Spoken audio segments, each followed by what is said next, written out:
بسم الله والحمد لله والله أكبر. بسم الله على نعمه. بسم الله والحمد لله على نعمه وفضله وكرمه.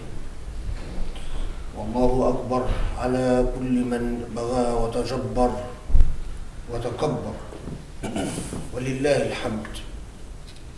اللهم صل وسلم على محمد خاتم النبيين وعلى آله وأصحابه وكل من اتبعه بإحسان إلى يوم الدين.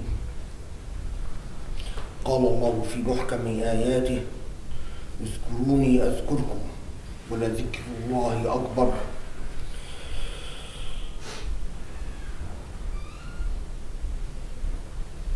Brothers and sisters,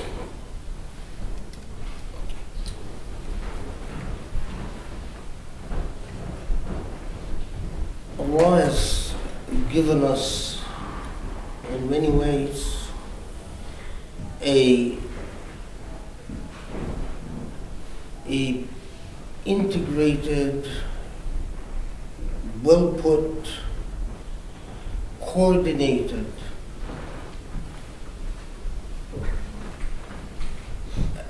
if you want to call it the secret of life in itself. When Allah tells us in the most direct fashion, اذكروني أذكركم,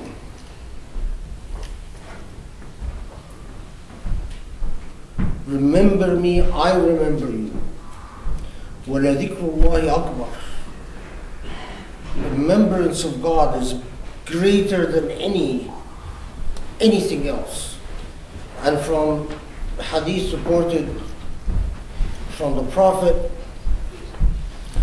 a man approached the Prophet and said, قَدْ كَثُرَتْ عَلَيَّ شَرَائِعُ الْإِسْلَامِ, that the laws of Islam are too much for me, or have tired me out, exhausted me. فَأَخْبِرْنِي بِأَيُّهُمَا أَفْعَلْ, tell me which of them shall I do as the most important. And the Prophet ﷺ said, ذِكْرُ, simply remembrance of God, dhikr.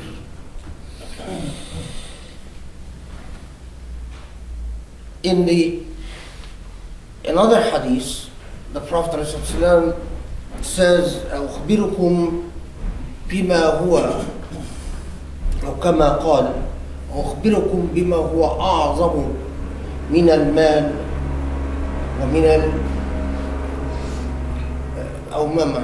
من المال ومن البنون ومن لقاء عدوكم. Shall I tell you what is more critical, more significant than your money, your children, even meeting your enemies in battle? ألا هو ذكر الله. It is the remembrance of God. But the remembrance of God is not simply to mutter words. Dhikrullah, the remembrance of God, is a state of being. It's, in fancy talk, an existential consciousness. It is what defines you inside. So, for instance, when in another hadith we have the Prophet ﷺ teaching us that the remembrance of God can get you to a point where God becomes, divinity becomes the eyes by which you see and the hands by which you accomplish things, and even the conscience by which you interrogate yourself. That dhikr is a persistent process of making God and divinity ever present in your every breath and every action. It is like this. It is as if you become fully conscious in a fully materialized fashion of the reality of a God who is closer to you than your jugular vein. Allah tells us that God is closer to us, أَقْرَبُ إِلَيْنَا مِنْ حَبْلِ الْوَرِيدِ, the jugular vein. And Allah tells us as well that there are no two people except God is their third, and there are no three except God is their fourth, and there's no one person, of course, unless God is their second. So now, how do you turn that into a materialized reality? How does that move from the realm of dogma of, for instance, when you tell someone, you're always in my heart. 99.9% that's dogma. 99.9%, what you're saying is, in reality, I care about you, and I will remember you when the occasion arises to remember you, when there is something that ignites my memory. But this is not what the dhikrullah that is persistently repeated in the Quran that can, as the Prophet ﷺ says, can turn you into a abd rabbani, a godly human being.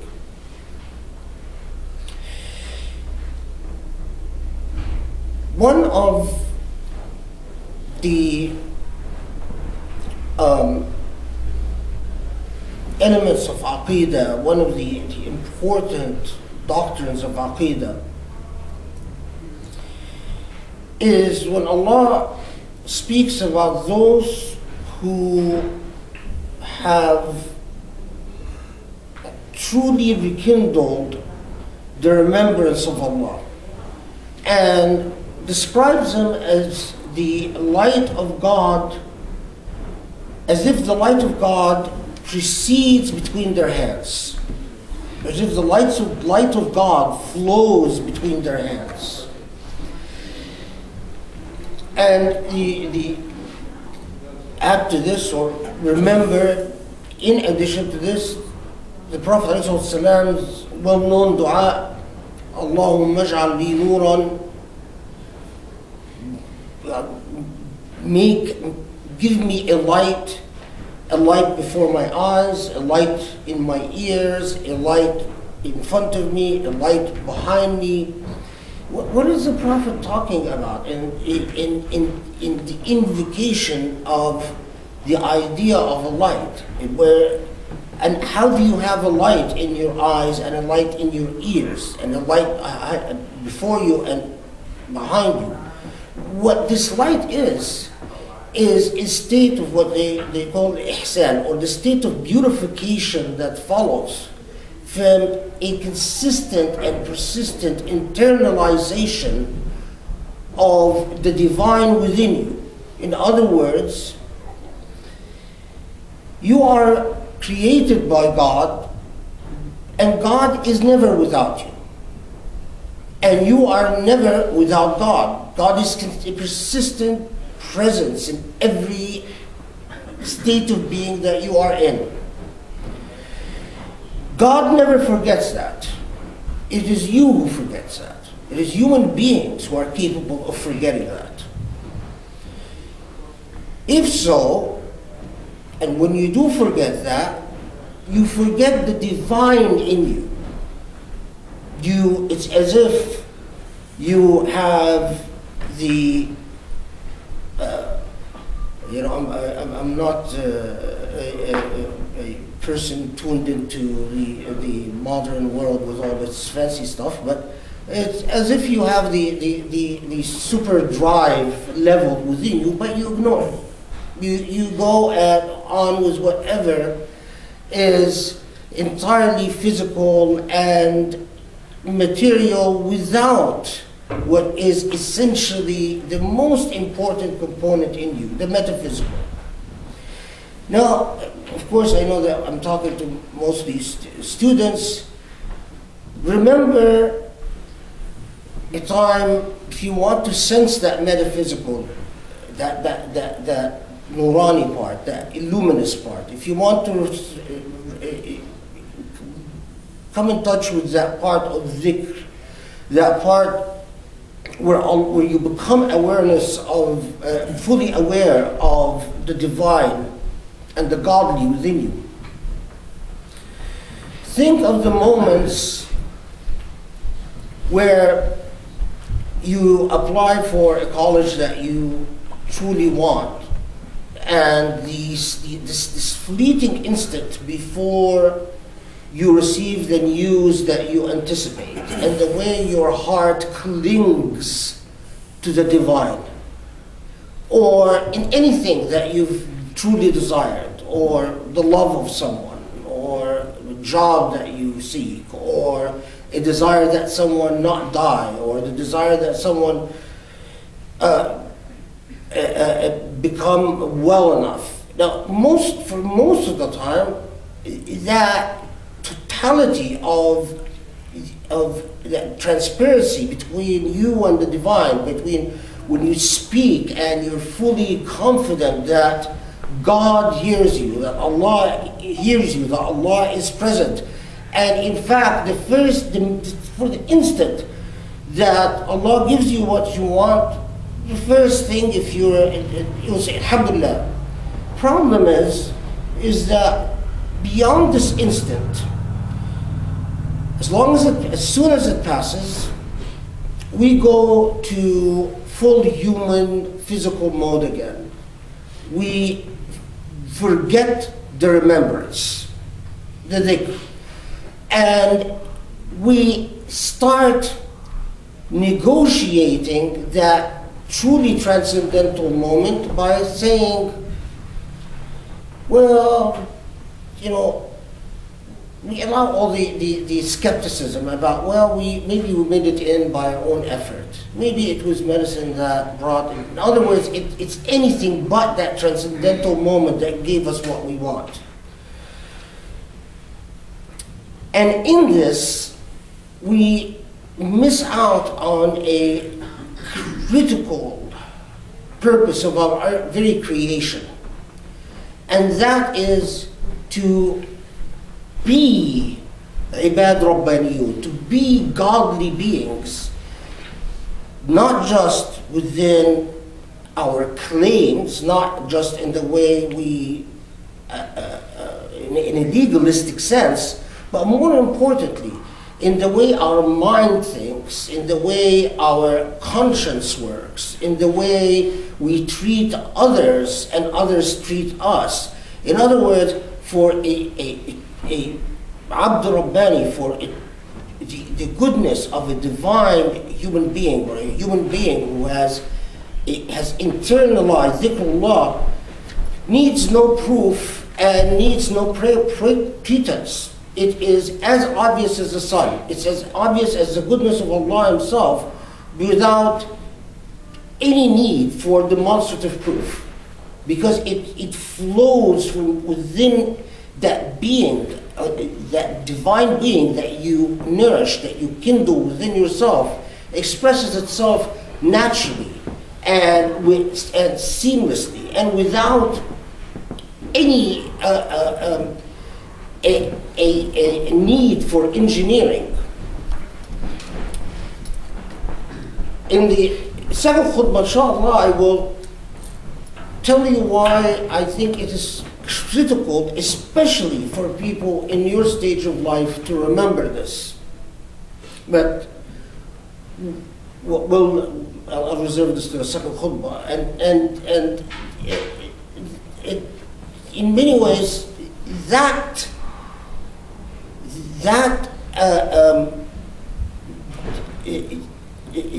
the failure to listen to fully absorb when Allah tells us, remember me, I will remember you. What does that equation, what does that relationship entail? Allah yastajib lakum.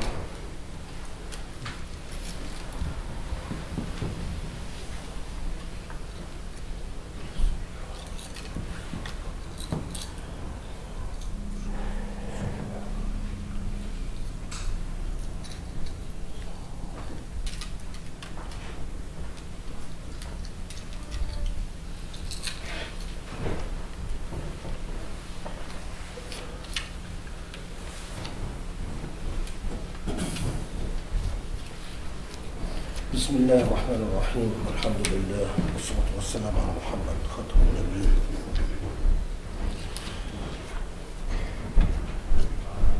The dua, since which I hope that we all reflect on and repeat in substance, but I want to make sure that I get all the nuances of it. اللهم اجعل لي نورا اللهم اجعل في قلبي نورا وفي لساني نورا واجعل في سمعي نورا واجعل في بصري نورا واجعل من خلفي نورا ومن امامي نورا واجعل من فوقي نورا ومن تحتي نورا اللهم اعطني نورا. Now, this is a dua, one of the favorite du'as that the Prophet ﷺ used to repeat. And we have numerous reports of the companions of the Prophet repeating the same dua. And not a dua that you repeat in the sense of,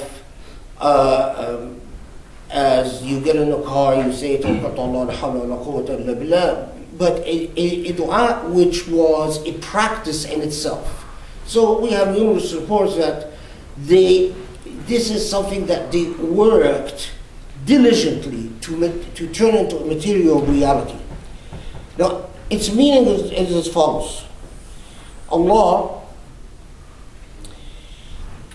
create or allow for the growth of light in my heart, light in my tongue, light in my ears, light in my eyesight. Allow for light to be khalfi, behind me, and light in front of me, and light above me, and light under me. Allah, grant me the blessing of light, nur. And what is Allah described as? Nur ala nur, light upon light. That is the very essence of God.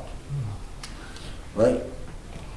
Now this, of course, is reported in Muslim, Bukhari, in numerous al-Hakim and so on. So it's not it's reported through many different chains, and so its place in Islamic, what we fancy word eschatology, is without dispute and beyond question. But what is this? And now remember, as I said, that God, Allah Himself, is nur ala nur, light upon light. And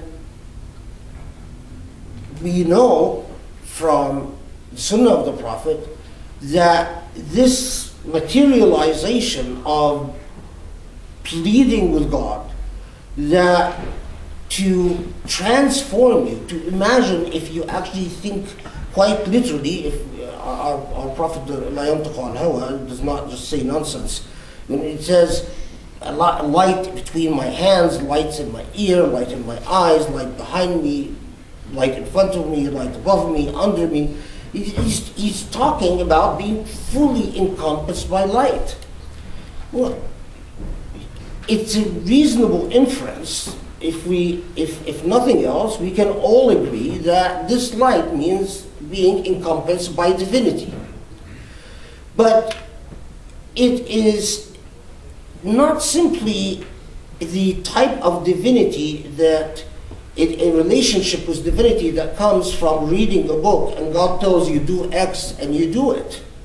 Because if it is a step beyond that, it is the full internalization of a state of Iman. It's feeling the divine within you. Now, here's why I emphasize this theme in college campuses particularly. Eventually, whether you're an undergraduate or a graduate, or even if you're a working person, as life comes and goes, there'll be numerous moments where there are, to be generous, patches of dryness between you and and Allah.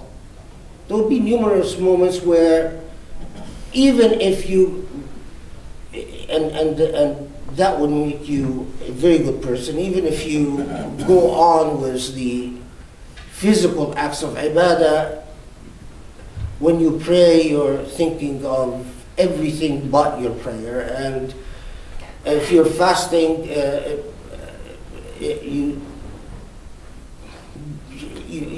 all you get from it is hunger and thirst and so on. But so you start eventually asking yourself, well, where is my relationship with God? Why is it that I am not?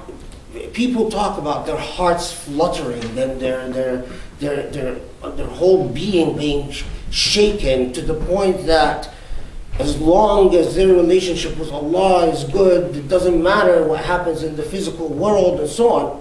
Where is that? Go back to Izkuruni Azkurkum. Remember me so I will remember you. There's a fundamental equation with Allah here. And it's quite simply this. How much did you invest in your relationship with Allah? We invest, if we want results from a job, we invest time and energy. And then if after a diligent investment, if we don't get what we expect, we say we feel betrayed. If we want good grades, we invest hours of study, and the payoff is the grades. If we were in a relationship, we invest with a human being, we invest time, talking, speaking. The less we invest in a relationship with a human being, the worse it becomes. So if you're married and don't spend time with your spouse, you're always busy. Or even if you have a sister or brother, but you never talk, right? Eventually, dryness, the cobwebs of emotions start growing. Now, why do we take Allah for granted to the point that we don't give Allah even the basic rights, I'll use that word, that we concede in every other relationship, whether a relationship with a human, with a job, with a dream, with a marriage. Why is the anticipation is that just because I have accepted, believed in someone who doesn't need you to believe in, all the iman in the world doesn't add anything to Allah and doesn't take away from Allah.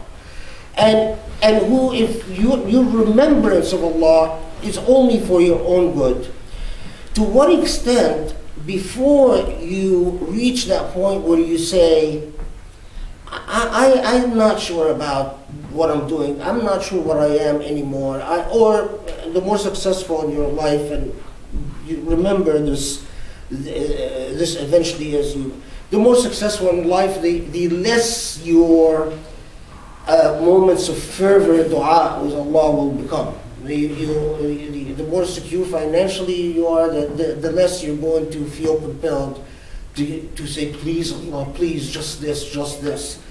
And ask yourself in these moments, how much have you truly invested in a relationship that is meaningful, in a full partnership, a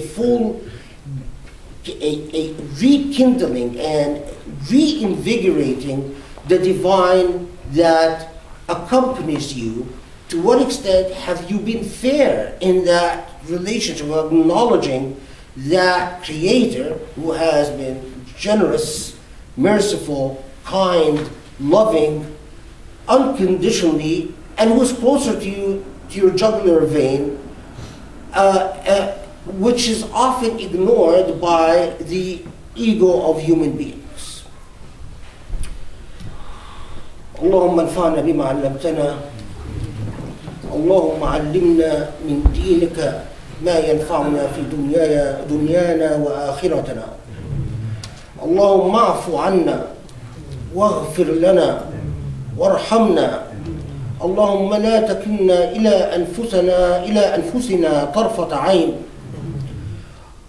واهدنا واصلح حالنا واصلح حال أمة الإسلام يا رب العالمين، وانصر دينك وارفع راية الحق واليقين، وأقم الصلاة وصلي وسلم على الله أكبر الله أكبر الله أكبر الله أكبر. أشهد أن لا إله إلا الله، أشهد أن محمد رسول الله. حي على الصلاة حي على الفلاح. قامت الصلاة قامت الصلاة. الله أكبر الله